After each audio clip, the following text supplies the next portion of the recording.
안녕하세요. 오늘도 사연 살롱을 찾아주셔서 감사합니다. 곧 60을 바라보는 50대 후반 여자입니다. 이제 남편과 결혼한 지도 벌써 30년을 바라보고 있으니 이만하면 겪어볼 수 있는 웬만한 사연에 나오는 시집살이들은 다 겪어봤다고 할 수 있겠네요. 저희 시댁 식구들도 어디 가서 그렇게 호락호락하진 않다는 이야기를 듣는 집안이니까요. 불행 중 다행인지 몰라도 제가 참 성격이 무던한 편이에요. 남편은 아무래도 어릴 때부터 천성이 예민한 시댁 식구들에게 시달리며 자라 본인도 예민한 구석에 있는데 웬만한 일에는 화도 잘 내지 않고 그러려니 넘어가는 무던한 저를 만나 욱하는 성격이 많이 가라앉았다고 하더라고요. 저와 연애를 하는 2년 동안 이때까지 만났던 그 어떤 사람보다 편안함을 느꼈고 이렇게 안정감을 주는 사람과 결혼을 해야 하는구나 느꼈다고 해요. 저 역시 매사에 무던하게 넘어가던 성격이다 보니 섬세함이 떨어지는 면이 있어서 남편과 함께 있는 게 참 재미있었어요. 늘 저와는 다른 관점으로 세상을 바라보고 다양한 시각으로 이야기할 줄 아는 남편이 좋았죠. 서로가 갖고 있는 단점을 보완해서 장점으로 만들 수 있는 관계라서 좋았던 것 같아요. 저도 결혼을 한다면 이렇게 서로 좋은 영향을 미칠 수 있는 관계가 좋다고 늘 막연하게 생각을 했었어요. 그럼에도 남편이 결혼을 하자고 이야기했을 땐 저도 모르게 망설여지는 부분들이 있었죠. 이렇게 말하면 배부른 소리라고 하실지도 모르겠지만 남편 집안이 꽤 잘 사는 집이었거든요. 시아버지께서 의료기업을 운영하셨고 시어머니께서도 사업가 집안에서 예쁨 받고 자라신 막내딸이라 결혼할 때 재산을 꽤 많이 받으셔서 경제적으로 굉장히 유복한 편에 속했어요. 물론 1차원적으로 생각했을 때 찢어지게 가난한 집이거나 빚만 잔뜩 있는 집보다는 훨씬 나았지만 문제는 저희 집 쪽이었어요. 그렇게 있는 집일수록 상대방의 가정 형편을 더 따지기 마련이니 제 입장에선 그 부분이 좀 부담스럽더라고요. 저희 집은 아빠께서 초등학교 교사셨고 엄마는 가정주부셨어요.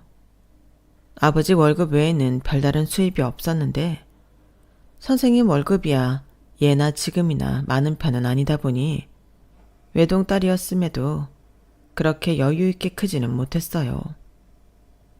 그 부분에 관해 한 번도 컴플렉스가 있다고 생각해 본 적 없었는데 남편 쪽이 저희 집과 씀씀이도 분위기도 완전히 다르다 보니 저도 모르게 조금 주눅이 들기는 했던 모양이에요.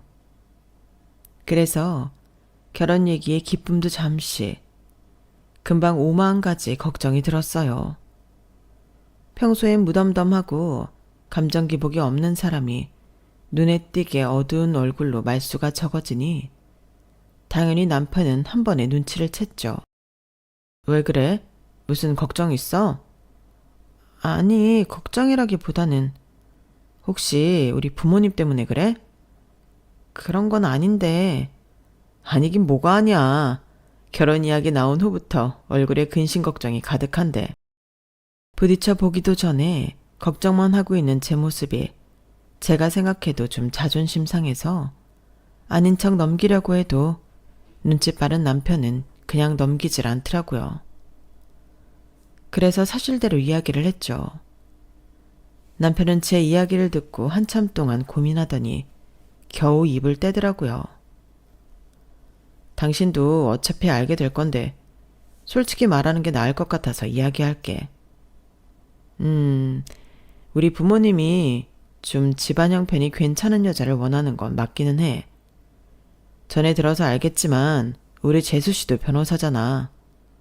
그런데도 집이 잘 살지 않는다는 이유로 처음에는 탐탁지 않게 여기시더라.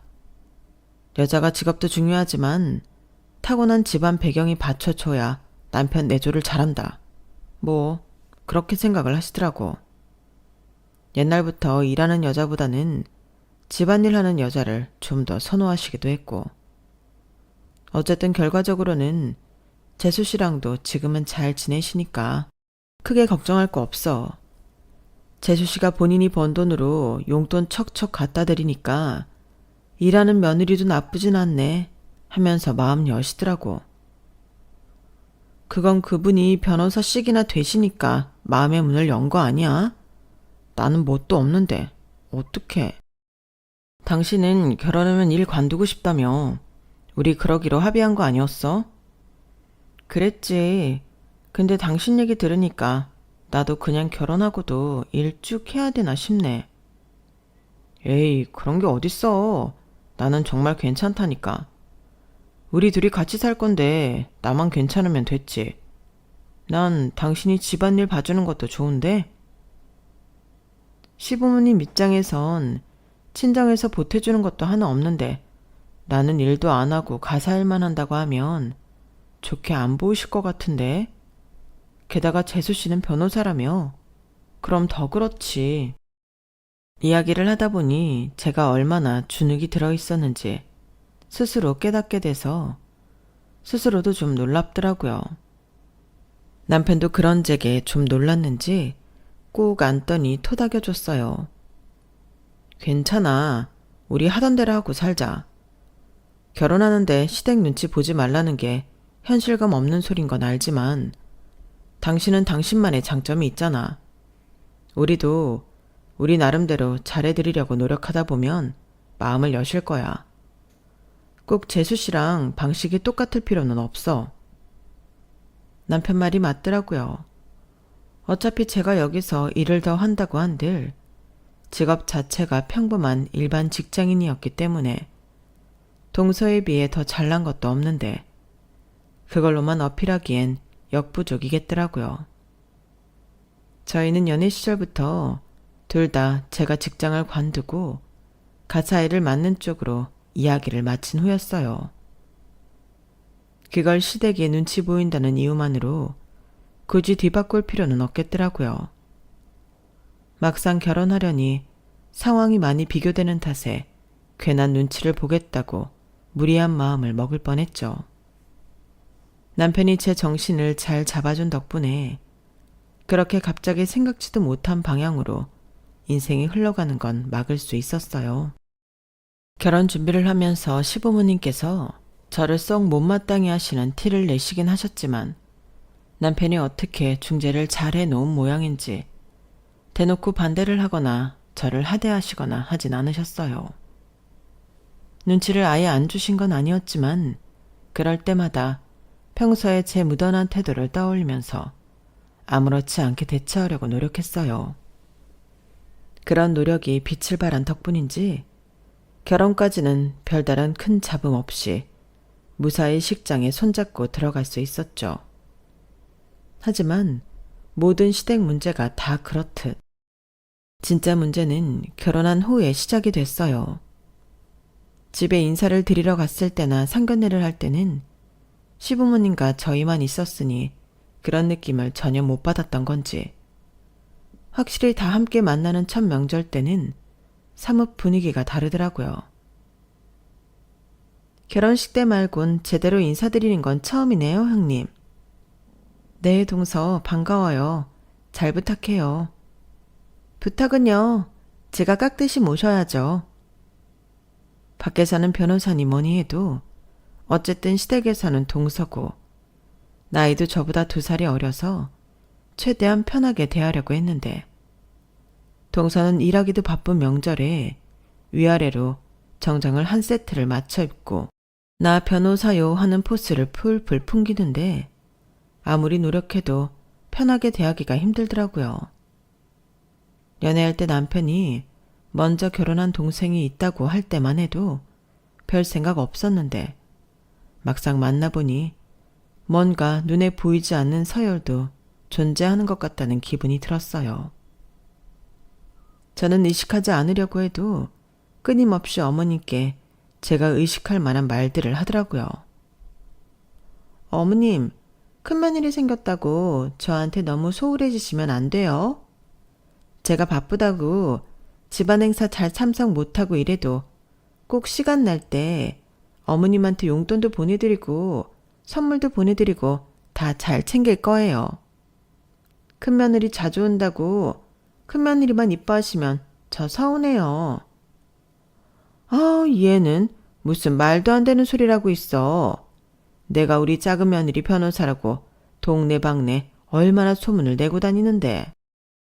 일 바쁜 것도 당연히 이해하지. 그럼 변호사가 바빠야지. 안 바쁘면 쓰나. 그런 쓸데없는 걱정 말고 일할 땐 일에 집중해. 아이, 그래도요. 어머님이랑 겨우 이렇게 정들고 친해졌는데 형님이 어머님 뺏어갈까봐 속상해요.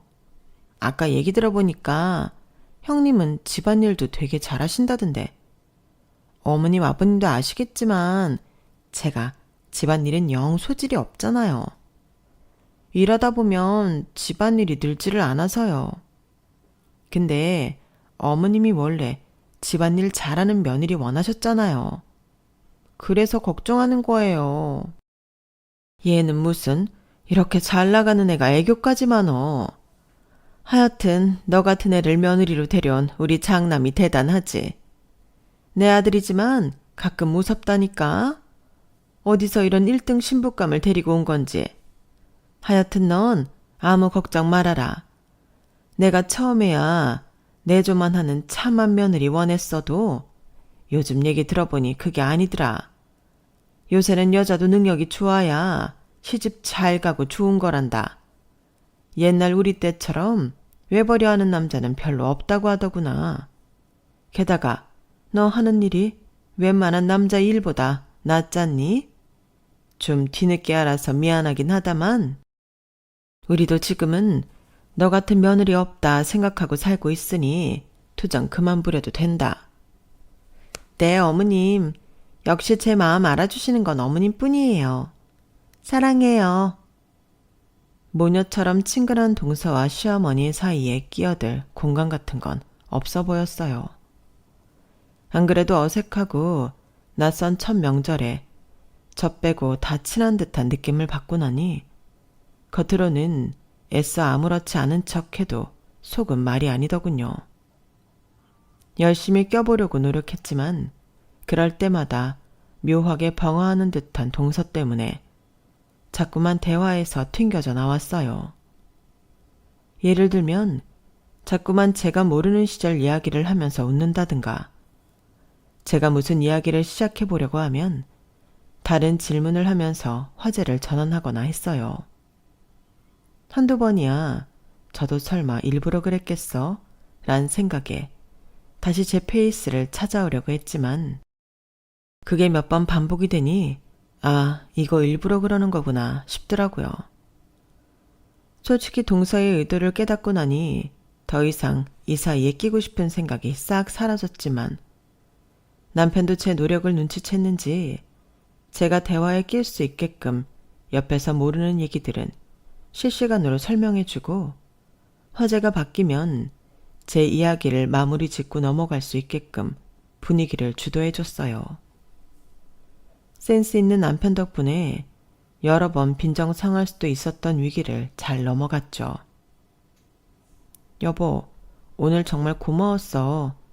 당신 아니었으면 나 진짜 속상했을 거야. 그런데 동서는 왜 그래? 원래 그런 성격이야? 그러게, 재수씨가 원래 그렇게까지 무리하는 성격은 아니었던 것 같은데 오늘따라 왜 그랬는지 모르겠어. 혹시 당신 견제하나? 견제? 나도 그런 느끼기는 했는데 날 왜 견제해? 내가 견제할 만한 사람도 아닌데. 당신이 왜 견제할 만한 사람이 아니야. 내가 말했잖아. 우리 부모님이 처음엔 그래도 나중엔 당신 좋아할 거라니까. 재수씨도 그걸 느꼈나 보다. 당신이 예쁨 독차지할까봐 불안한가 본데. 무슨 말도 안 돼. 오늘 보니까 어머님이랑 동서 둘 사이에는 절대 못 끼겠던데. 끼고 싶은 마음도 동서가 그렇게 나오니까 싹 사라지더라. 누가 뭐 어떻게 하나? 뭘 그렇게까지 해. 그냥 어머님이랑 동서랑 행복하라고 내버려 두고 싶더라. 너무 그렇게 생각하지 마, 여보. 나도 재수씨가 그런 쪽으로 질투가 있는 줄은 처음 알았네. 당신은 당신 방식대로 예쁨 받을 수 있을 거야. 무리하지 마. 알겠어.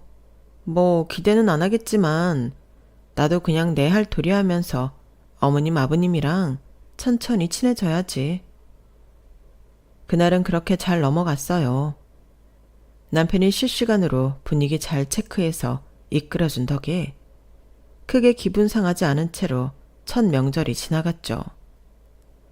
하지만 그날의 신호탄으로 저를 향한 동서의 견제는 하루하루가 지날수록 더 심해져 갔어요.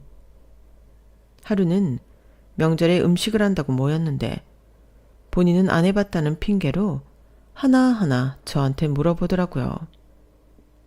시간이 별로 없는 상태에서 멀뚱멀뚱 서서 이건 어떻게 하냐, 저건 어떻게 하냐 묻는 동서 때문에 일을 알려주다 말고 결국엔 거의 제가 다 하게 됐어요.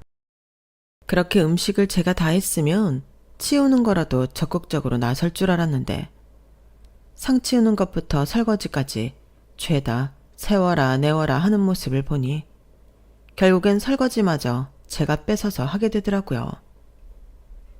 와, 형님, 일을 정말 잘하시네요.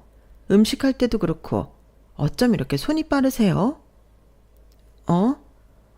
뭐 맨날 하는 게 밥 먹고 설거지하는 건데 이 정도는 해야지. 느리게 한다고 더 깨끗해지는 것도 아닌데. 그쵸. 하긴 저는 맨날 식기세척기에 넣어버리니까 속도가 안 느는 것 같기는 하네요. 저도 형님처럼 집에서 자꾸 하는 버릇 좀 들였어야 됐는데 그러기 전에 식기세척기를 사버렸거든요. 처음엔 그것만 들여놔도 좀 수월하겠다 싶었는데 요새는 도저히 안 되겠다 싶어서 가사도우미 아주머니를 들였어요. 확실히 집에 집안일 돌봐주시는 분이 한 명은 있어야겠더라고요. 아주버님은 형님께 정말 잘해드려야 해요. 요즘은 가사도우미분들 월급 드리려면 엄청 세요. 형님이 다른 데 가서 일하면 월급 많이 챙길 수 있는데 이렇게 공짜로 봐주시는 게 얼마나 고마운 건데요. 묘하게 저를 돌려가는 화법에 심기가 곧바로 불편해지더라고요. 한마디 하려는 순간 남편이 바로 치고 들어왔어요. 재수씨, 이 사람이 나랑 결혼했으니 가사 일을 해주는 거지. 밖에 가서 이런 일 할 일이 뭐가 있다고 그런 소리예요. 경제활동을 할 거면 이 사람도 멀쩡히 회사 생활하던 사람인데 회사 월급을 타겠죠. 개인한테 돈 받고 일해야 할 만큼 절박한 사람은 아니라서. 그런 말을 내 와이프 능력을 깎아내리는 말 같아서 기분이 좋지는 않네.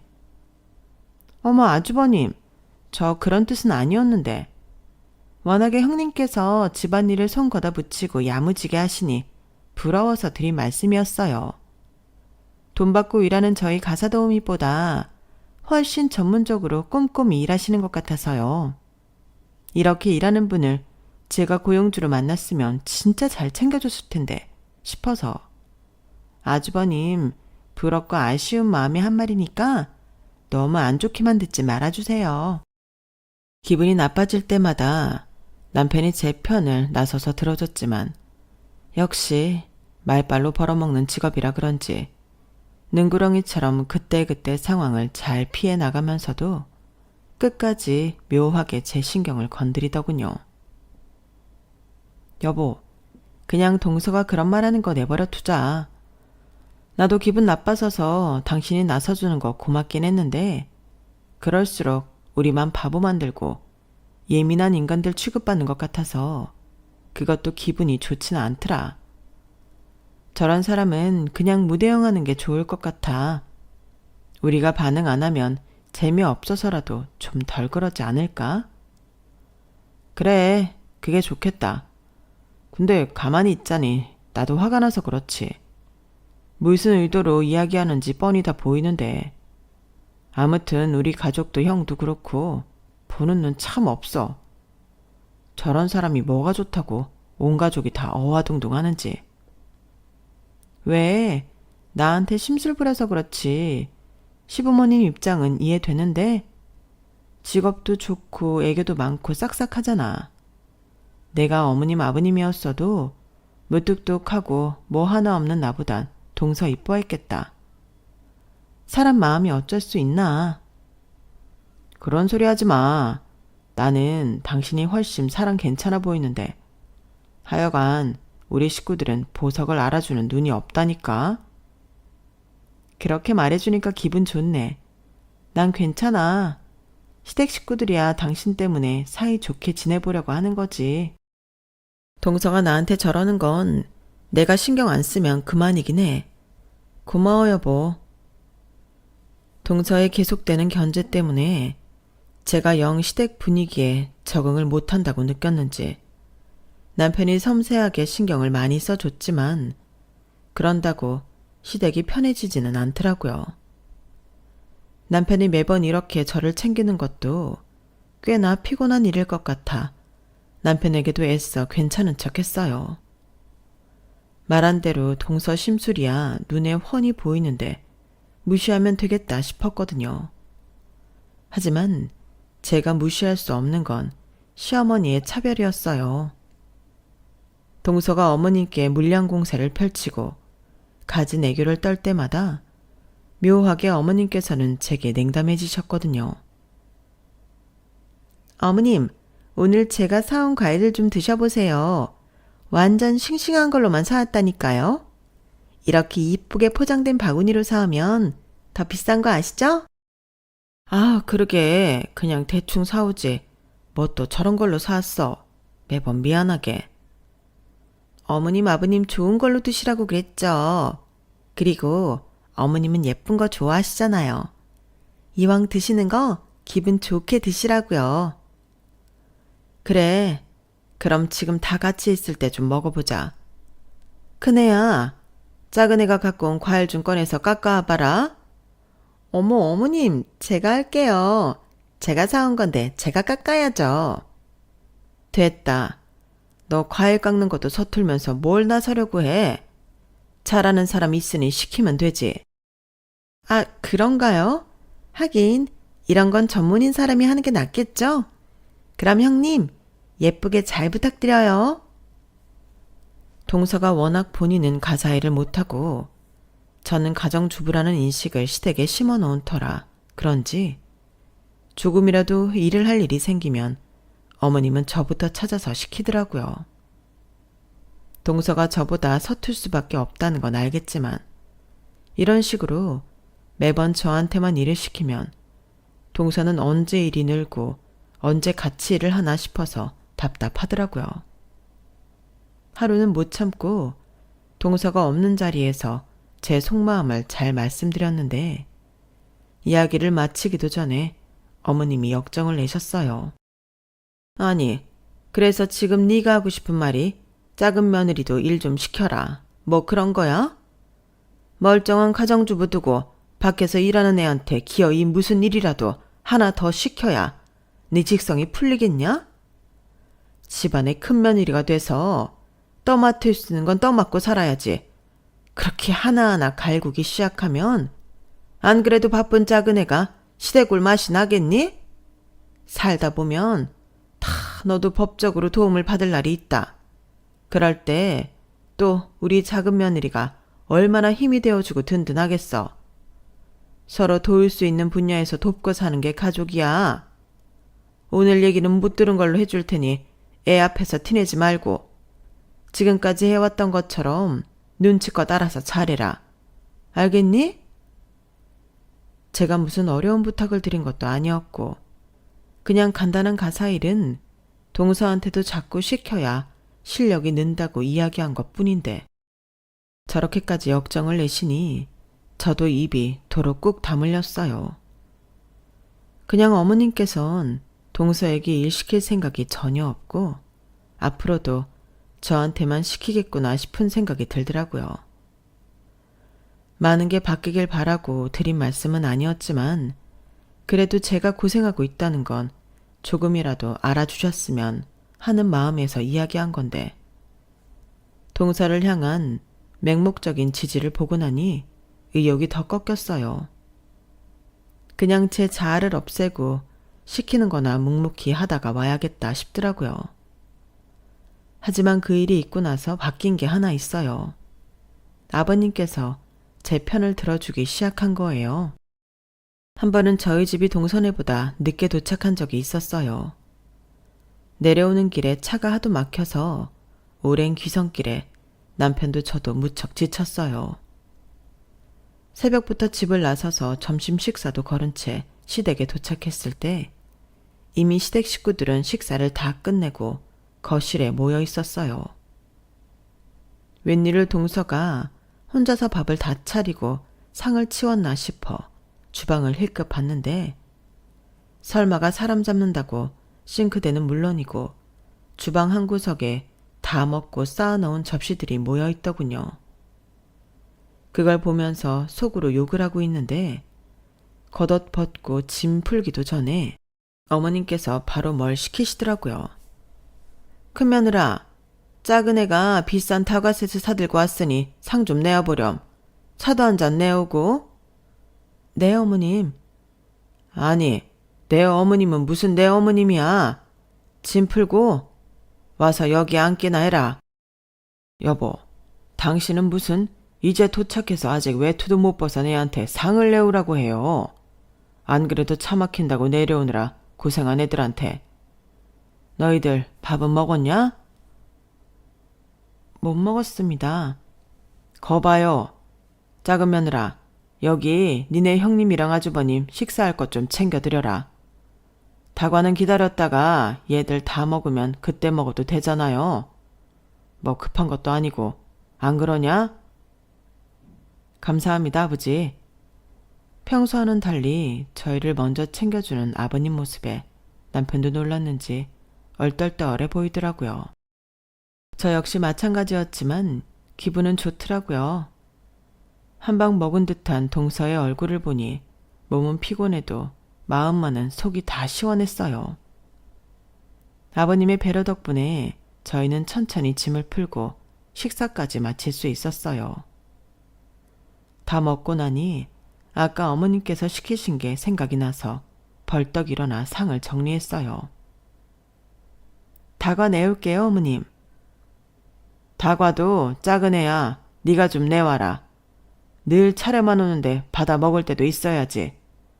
이렇게 서로 힘들 때 돕고 살라고 가족이 있는 거 아니냐? 평소에 작은 며느리 바쁘다고 네가 많이 했으니 피곤할 때만이라도 좀 차려다 주는 거 얻어먹고 뒷정리하는 거나 같이 하면 되지 않겠니? 아유, 그래도요, 아버님. 말 들으래도 그렇게 자꾸 나서서 일하면 다 너 시켜도 되는 줄 알고 너만 잡고 시킨다. 여보, 무슨 말을 그렇게 해요? 내가 언제 쟤만 잡고 시켰다고 그래? 큰 며느리 없을 땐 작은 며느리가 우리 집 큰 며느리처럼 챙겼는데 집에 늦게 들어왔으니 이 정도는 해줄 수도 있는 거지. 맞아요, 아버님. 너무하세요. 그렇게 형님 편만 드시면 저도 서운해요. 서운은 무슨. 요즘이야 분위기가 많이 나아졌다지만 형님이면 너보다 어른이다. 어른. 어른이 먼 길을 고생해서 왔으면 안 시켜도 발벗고 나서서 살펴야 할 것을 그렇게 눈치 살살 보면서 형님이 하겠거니 떠넘기고 있어서야 되겠냐? 네? 그런 거 아니에요, 아버님. 여보, 당신이야말로 왜 생사람을 잡고 그래요? 작은 애가 언제 그랬다고? 그야말로 처음 있는 일이었어요. 아버님께서 적극적으로 제 편을 들어주셔서 어머님과 말다툼까지 하실 판이라 제가 나서서 상황을 중재해야만 했죠. 전 괜찮아요, 아버님. 그래도 시댁에 일하러 내려온 거니까 먹은 거 얼른 치우고 올게요. 신경 써주셔서 감사해요. 남편에게 부모님 잘 중재하라고 눈치 주고 저는 주방으로 갔어요. 그런데 저희가 도착도 하기 전부터 쌓여있던 설거지들을 보니 저도 기분이 썩 좋진 않더라고요. 그래서 동서를 불렀죠. 동서, 같이 하자. 설거지 양이 좀 많네. 주방도 좁은데 같이 해요, 그걸? 저는 그렇게 좁은 공간에선 혼자 일하는 게 차라리 편하던데? 그래? 그럼 동서 혼자 설거지 할래? 네? 아니요. 무슨 말씀을 그렇게 하세요? 우리가 식사한 것보다 동선애가 도착해서 먹은 접시가 훨씬 많아 보여서. 내가 설거지 해주러 온 건 아니니까 원래 본인이 먹은 건 본인이 치우는 게 상식이잖아. 매번 내가 해주니까 동서가 잘 모르는 것 같네. 그런 의미에서 오늘은 동서가 먹은 건 동서가 좀 치워볼래? 그래야 동서도 이게 떠넘길 양이 아니었구나 알지. 형님까지 정말 왜 이러세요? 아버님이 편들어 주시니까 기세 등등해져서는. 전 그냥 형님이 하면 빨리 할 거, 제가 하면 시간 길어지니까 효율적으로 하려고 기다린 것 뿐이에요. 그래, 그럼 내가 오늘 빨리 하는 법 알려줄 테니까 얼른 고무장갑이나 껴봐. 말 같지도 않은 소리로 속을 긁는 동서에게 본때를 보여줘야겠다 싶어 좀 단호하게 나갔어요. 평소처럼 집에서 본인 편만 들어줬다면 절대로 제가 시키는 대로 고분고분 따르지 않았을 동서가 그날만큼은 아버님이 강경하게 제 편을 들어준 바람에 기세가 꺾였는지 불만이 가득한 얼굴로도 어떻게든 제 지시를 따르긴 하더군요. 그렇게 처음부터 끝까지 동서에게 일을 시키고 나니 뭔가 그동안 답답하게 막혀있던 게 뻥 뚫리는 느낌이 들었어요. 동서도 안 해봐서 그렇지 시키니까 잘하네. 앞으로 시댁에서 만날 때마다 내가 집안일 좀 알려줄게. 그럼 동서도 요령 생기고 집안일 늘고 좋잖아. 그러게 미리미리 해놨으면 고생 안 해도 될걸. 동서는 처음 해보는 시집살이 아닌 시집살이에 혼이 나가 보이더라고요. 고개도 대충 끄덕이는 척하더니 기분이 상했는지 저한테 별다른 반응도 없이 방에 들어가 버렸어요. 그 다음날 동서는 급한 일이 생겼다며 서방님도 내버려 두고 먼저 서울로 올라가 버리더군요. 뭔가 쎄한 기분은 들었지만 그래도 사정이 있겠거니 싶어 잘 배웅해 줬는데 그날 이후부터 동서는 자존심이 상한 건지 저를 투명인간 취급하며 피하기 시작했어요. 니네 혹시 다퉜냐? 분위기가 왜 이래? 왜 이러긴? 정말 몰라서 물어요? 당신이 큰 며느리 편만 드니까 우리 작은 며느리가 속이 상해서 그런 거 아니에요? 뭐? 평소에 맨날 이쁨만 받던 애가 싫은 소리 좀 들었다고 금방 토라져? 내가 못할 소리 한 것도 아니고 형님한테 형님 대접하라고 한 게 뭐 그리 속상할 일이야? 아, 그래도 밖에 나가면 다들 변호사님 하면서 떠받들어 줄 텐데 자존심이 상하지 안 상하겠어요? 당신도 이럴 때 보면 참 무심하다니까. 밖에서나 변호사지 무슨. 그동안 집에서도 그렇게 떠받들어 줬으면 된 거지. 더 이상 어떻게 떠받들어 줘야 해? 우리라도 서열 확실하게 안 잡아주면 오히려 며느리들끼리 더 싸운다니까. 아버님께서 강경하게 나오시니 어머님께서도 더 이상 말씀을 못 하셨어요. 아버님 말씀대로 아버님이 그렇게 서열을 확실하게 짚어주시니 그 뒤로는 제가 감정 상할 일이 잘 없더라고요. 동서는 좀 상한 것 같았지만요. 그러던 어느 날이었어요. 갑작스럽게 아버님의 교통사고 소식이 날아왔죠. 아버님께서 차에 치이시는 걸 실시간으로 목격하신 어머님 역시 충격으로 쓰러지셨고 저희가 연락을 받았을 때 아버님은 이미 중환자실에 계신다고 하시더라고요. 너무 놀란 마음에 하던 일 다 팽개치고 곧장 병원으로 갔는데 더 충격적인 소식을 들었어요. 아버님께서 식물인간이 되셨다는 이야기였어요. 세상에. 시댁에서 저를 누구보다 잘 챙겨주셨던 분위기에 의사에게 소식을 듣자 저도 눈물이 펑펑 쏟아지더라고요. 한참을 기절하셨다가 깨어나신 어머님께서도 이 사실을 받아들이지 못하셨어요. 뭐라고요? 말도 안 돼. 지금 우리 남편이 식물인간이란 소리예요? 빨리 깨어나게 해봐요. 의사가 그것도 못해? 어머님, 진정하세요. 두 분께서 살아생전 사이 좋은 부부셨어서 더 마음이 아팠어요. 한바탕 눈물바다를 겪은 후 아버님을 어떻게 해야 할지 논의하게 됐어요. 아버님을 병원에 계속 입원시킨 채로 두느냐, 아니면 호흡기를 떼느냐 결정을 내려야 했죠. 저는 아버님과 정이 들기도 했고 혹시나 하는 희망 때문에 호흡기를 떼자고는 도저히 말을 못하겠더라고요. 그때 동서가 입을 먼저 열었어요. 어머님, 좀 속상하셔도 호흡기를 떼는 게 맞을 것 같아요. 뭐라고? 아버님 계속 병원에 계시면 병원비도 병원비고 어머님도 계속 병원 들락거리면서 보살피셔야 하는데 그게 보통 일이 아니잖아요. 식물인간 되시면 깨어날지 말지 확신도 없고 깨어난 비율도 적은데 기약도 없는 일에 시간과 비용을 들이기엔 어머님 인생도 아깝잖아요. 넌 어떻게 그런 소리를 그렇게 쉽게 하니? 네 남편이 식물인간이 되어도 그렇게 생각할 거냐? 난 호흡기 못 된다. 혹시나 이 사람이 깨어나기라도 하면 그럼 우리가 죽인 거야. 난 내 손으로는 절대 이 사람 못 보내. 그러지 마시고 좀 현실적으로 생각해 보세요, 어머님.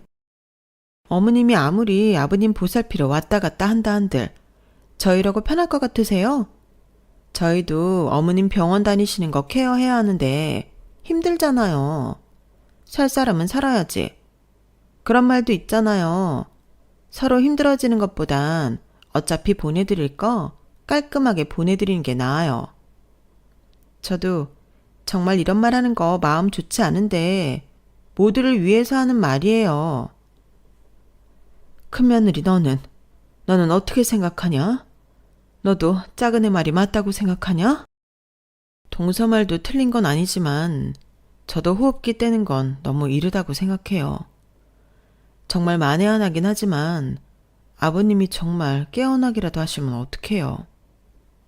그 희망이 작은 건 아는데 그래도 포기가 안 돼요. 아버님이 이대로 돌아가신다는 것도 상상이 안 되고 일단은 케어할 수 있는 데까진 서로 케어를 하면서 아버님 지켜보면 어떨까 싶어요. 형님이 한가하니까 그런 소리가 나오시죠. 저는 매일 사는 게 바쁜데 아버님 케어까지 못해요. 그냥 아프신 거면 하겠는데 이렇게 아무 가망도 없이 호송세월 보내는 짓을 어떻게 하라는 거예요? 다들 좀 냉정하게 생각하세요. 식물인간이 깨어날 확률이 몇 %나 된다고 이러세요? 아무리 그래도 좀 그렇잖아, 동서. 동서 바쁜 건 우리도 잘 아니까 부담 많이 안 줄게. 내가 많이 케어할 테니까 당장 호흡기를 떼지는 말자.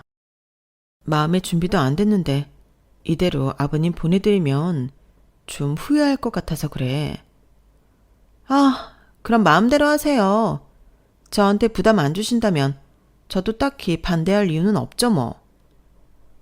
그렇게 아버님은 시댁과 가까운 요양병원으로 옮겨주셨고 어머님은 오며 가며 아버님을 돌보셨어요. 처음 몇 달 동안은 거의 병원에서 사시듯 해서 저도 괜히 어머님 걱정도 들더라고요. 저희 남편이 갑자기 사고를 당해 식물인간이 됐다고 상상을 하니 가슴이 너무 미어지는 듯 해서 혼자 남으신 어머님 심정이 어떨지 상상조차 안 됐어요. 그래서 일부러 시간을 내서 어머님을 더 신경 써드렸어요. 너무 아버님만 보고 계시면 우울하실 것 같아 한 번씩 찾아가서 같이 차도 마시고 드라이브도 시켜드리며 시간을 보냈죠.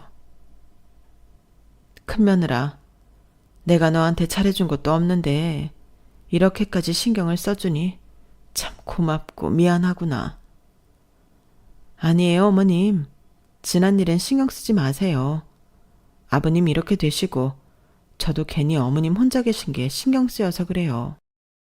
어떻게 못해준 너도 이렇게 나를 신경 써주는데 둘째 며느리는 소식 한 통 없을 수가 있니? 명절 때도 바쁘다고 오지도 않고. 아주 그냥 시애비가 살아있을 때 뭐라고 했다고 복수라도 하는 건지 원. 내 전화는 일부러 피하는 건지 이젠 받지도 않더라. 동서가 워낙 바쁘잖아요. 그래서 그런 걸 거예요. 그동안 변호사라고 바쁘다는 거 다 봐주고 했더니 이렇게 되어버리네. 네 시애비 말을 들었어야 됐는데 사람 일이라는 게 뭐 갑자기 이렇게 될 줄 알았나. 너무 그렇게 생각 마세요. 동서도 바쁜 일 정리되고 여유 생기면 올 거예요. 하지만 애써 위로 드렸던 것이 무색하게도 동서는 아버님이 쓰러지신 후 시댁과는 거의 연락을 끊었어요. 동서가 연락을 끊으니 서방님 역시 시댁에 오는 발걸음이 끊기더라고요. 만나면 동서 안부만 묻는 게 불편했는지 점점 서방님마저 핑계를 대며 시댁에 오는 횟수가 적어지기 시작했어요.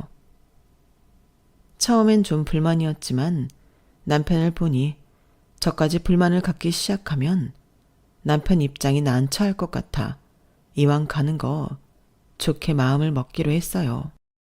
시아버지께서 절 워낙 잘 챙겨주시고 차별 없이 아껴주셨기 때문에 감사한 마음 때문이라도 동서네와 상관없이 저는 제 할 도리를 하기로 했죠. 어머님도 그런 제 마음을 아셨는지 점점 마음의 문을 열어주시기 시작했어요. 그렇게 아버님이 쓰러지신 지 20년이 다 되어갈 쯤 어머님께서 먼저 이야기를 꺼내시더군요. 이제는 이 사람을 보내줄 때가 된 것 같다. 식물인간이 된 아버님을 모시고 지낸 지도 오래되어서 이제는 일상처럼 느껴졌는데 어머님께서 드디어 마음 정리를 하신 것 같아 내심 놀랐어요. 아직도 아버님 이야기만 하면 입가에 미소가 피었다가도 슬퍼하시는 어머님을 보며 아직도 아버님을 보내드릴 때가 되지 않았구나 느꼈었거든요. 괜찮으시겠어요, 어머님? 20년 가까이 기다렸는데도 안 일어나는 걸 보면 이 사람도 원하지 않는 것 같구나. 이대로 붙잡고 있는 것보다 보내주는 게 이 사람도 편할 것 같아. 내가 괜한 미련으로 여러 사람 고생시키는 것 같구나. 그동안 참 미안했고 고마웠다. 아무리 시간이 20년이나 지났다고 한들 어머님 입장에선 정말 쉽지 않은 결정이신 게 느껴졌어요. 같은 아내 입장으로서 어머님이 참 안타까워서 꼭 안아드렸죠. 병원에서 아버님 호흡기를 떼는 날 어머님은 참 많이 우셨어요. 참 너무하게도 그 자리에조차 서방님과 동서는 없었어요. 두 사람은 장례식 소식을 전하니 그제서야 부랴부랴 내려왔죠. 20년 만에 본 동서는 못 본 새에 나이도 많이 들었지만 참 표독스러워졌더라고요. 어쩌다 한번 시댁에 와도 동서 소식조차 알려주지 않고 휙 다시 올라가 버리는 도련님 덕분에 어떻게 사는지도 모르고 지냈는데 그동안 어떻게 살았는지 인상이 많이 바뀌었더라고요. 동서 오랜만이네. 그동안 잘 지냈어?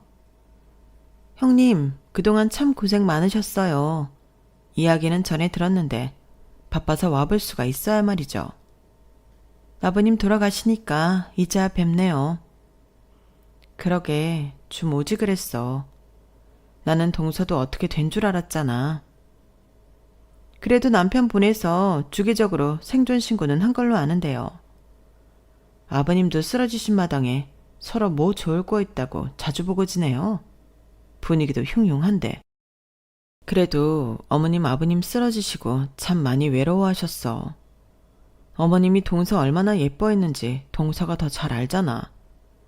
그런데 어떻게 그렇게 발걸음을 뚝 끊어버릴 수가 있어? 어머님이 돌아가셨으면 저도 챙겼겠죠. 그런데 아버님은 살아생전 저 구박만 하셨잖아요. 뭐 좋다고 가요? 뻔뻔한 태도에 정말 기가 막혀서 말이 안 나오더라고요. 더 이상 말을 섞으면 화가 날 것 같아 꾹 참고 장례를 치렀어요. 어느 정도 정리가 된 후 아버지 쪽 변호사가 유언장을 읽어주는데 저희 쪽에 더 재산을 많이 남기셨더라고요. 장남이라고 조금 더 챙겨주신 건가 싶은 정도로 금액적으로 큰 차이는 아니었는데 동서가 바로 발끈하더라고요. 아니, 그쪽 동네 아파트가 땅값 더 비싼 거 뻔히 아는데 그걸 형님 내준다고요? 이건 좀 기분이 그렇네. 형님, 받은 집은 팔아서 정확히 반반 나누시죠? 동서, 뭘 그렇게까지 해? 그건 형님이 더 받으셨으니까 할 수 있는 소리죠. 재산은 법적으로 똑같이 나눠야죠. 형님이 나누기 싫으면 제가 소송 걸어요. 어차피 소송 걸면 반반 나누게 되어 있어요. 법은 제가 더 잘 아는데 그냥 나누자고 할 때 나누시죠. 아니 동서, 내가 받아도 뭘 그렇게 더 받았다고 그래. 막말로 동서 아버님 쓰러졌을 때는 발걸음 뚝 끊어놓고 그 정도 받는 것만 해도 감지덕지 해야 맞는 거 아니야? 그건 그거고 이건 이거죠. 남편은 꼬박꼬박 보냈잖아요. 꼬박꼬박은 무슨, 하루도 안 있다가 집에 가버리는 사람인데. 저희 쪽으로 좀 더 온 재산에 발끈하며 소송이니 뭐니 난리를 치는 동서 때문에 저도 사람인지라 화가 났어요. 효도해야 할 때는 쏙 빠져있더니 재산 받을 때 나타나서는 반반으로 정확히 나누자고 난리를 치니 짜증이 확 나더라고요. 그런데 갑자기 장례식 내내 지쳐 누워 계시던 시어머니께서 일어나 동서의 뺨을 세게 때리셨어요. 어머님. 니네한테 줄 돈은 한 푼도 없다. 20년 만에 나타나서는 뭐? 재산을 반반해? 말 같지도 않은 소리 하고 있어. 유언장을 끝까지 읽기도 전에 이 난리를 치니 너는 진짜로 안 되겠구나. 이 변호사, 유언장 줘봐요. 시어머니께서는 유언장을 빼서 마지막 줄 읽게 했어요. 마지막 줄에는 아내가 살아있는 경우 모든 재산 분할권을 아내에게 위임한다는 내용이 적혀 있었어요. 그동안 콧배기도 안 보이다가 장례식장은 오길래 그래도 인간으로서 마지막 도리는 하러 왔구나 싶었는데 재산이나 탐내러 온 거였구나. 네가 인간이니? 애아버지 정정하고 자기 예뻐할 때는 입안에 혀처럼 굴더니 큰애 편 좀 들다가 쓰러져 버리니까 그렇게 모른 체를 해? 길 가던 사람이 쓰러져도 너처럼 모른 척하긴 힘들겠다. 너 같은 애한테 아까운 내 남편 재산 단 한 푼도 못 주니까 그렇게 알아. 이 변호사, 마지막 조항에 따라서 재산 분할은 내가 다시 할게요. 작은 집 애들한텐 재산 한 푼도 못 줘요. 어머님, 잠시만요. 제 얘기 좀 들어보세요. 시끄러워. 그동안 잘할 기회가 얼마나 많았는데 이제 와서 시간을 달래. 니네한테 떨어질 건 단 한 푼도 없으니 그렇게 알아. 어머님은 화가 나셔서 아버님의 재산을 저희 집과 반반 분할하셨어요. 저희에게 마음의 문을 연 건 알았지만 그렇게까지 생각해주고 계실 줄은 몰랐는데 너무 감사하더라고요. 동선이는 아니나 다를까 재산을 받지 못하게 되니 다시 연락이 끊기더라고요. 이러다가 어머님 돌아가시면 나타날까봐 무섭긴 하지만 어머님께서는 돌아가신 후에도 동선이가 재산을 탐하지 못하게 단단하게 조치를 취하시겠다고 하셨어요. 그래도 20년 동안의 노력이 헛되지 않게 알아주셔서 참 감사하더라고요. 지금은 저희 부부가 어머님을 주기적으로 만나 뵙고 잘 해드리고 있답니다. 가끔 와서 어색하게 있다 가던 서방님도 이제 아예 안 오니 오히려 편하네요. 이러다 또 언제 재산을 노리고 나타날지 모르지만 지금은 어머님이 주신 재산으로 여유가 더 생겨 어머님께 효도하며 행복하게 지내고 있어요.